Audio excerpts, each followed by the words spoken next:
I'm going to talk about the best exercise for recovery. Now, there's three main types of movements. You have isometric movements, which is holding a pose. Let's say, for example, you're in a push-up position and you're contracting your muscles, but you're not lengthening or shortening that muscle. Okay, you're just holding that pose while your muscles are in contraction. That's called isometric. Then you have concentric. This is where you're shortening a muscle.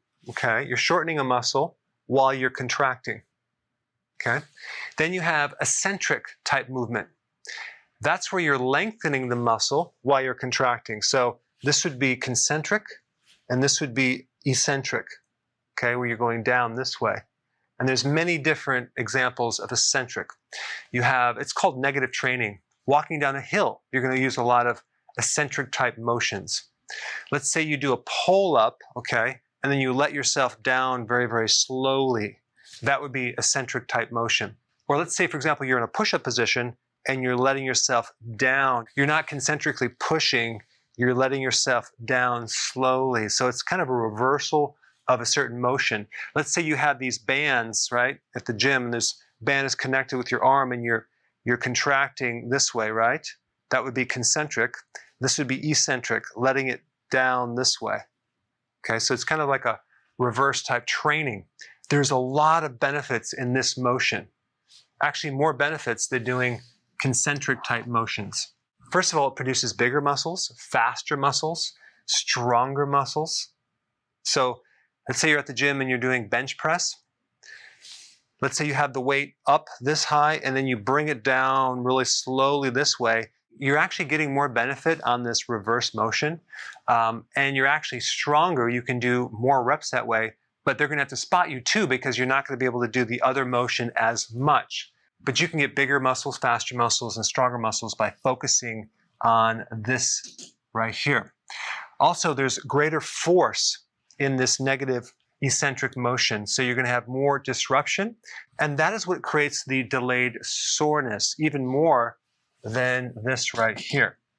You're going to get the best repair possible. So a lot of people in rehab, physical therapy, chiropractic use this type of therapy, especially if there's a problem with tendon, fascia, or after a surgery, because there's a way more strength in that direction, and you can scale it down where there's just a little bit of motion and you can slowly progress and improve things on a nice gradual basis and see a lot of improvement in the tendon function. This motion is more efficient. There's less mitochondrial adaptation. And so it's really good for sarcopenia. This is a condition where people are getting older and they're losing their muscles. This is a safer type of an exercise. And then we have osteopenia, which is kind of a precursor to osteoporosis. A very good exercise to do for that. Also, if you have, like, let's say tendon damage from the shoulder, or let's say you had, you ripped your Achilles tendon and you want to repair that, or your medial collateral ligaments on your knee, this would be a great rehab type exercise. And what's interesting is this type of motion produces more metabolic rate, more improvement with inflammation. It actually produces less inflammation, which leads to a whole series of additional very cool things. So I just wanted to bring your awareness up of this type of movement, and not necessarily a full video on all the different exercises, but it's something that you might want to look into if you're trying to recover a certain part of your body. All right, thanks for watching. Before you go, real quick, I have a course entitled How to Bulletproof Your Immune System. It's a free course. I want you to take it, and here's why. Here's you. Here is your environment. Everyone is focused on this over here, avoiding your environment. But what about here? What about strengthening your immune system? That's what's missing.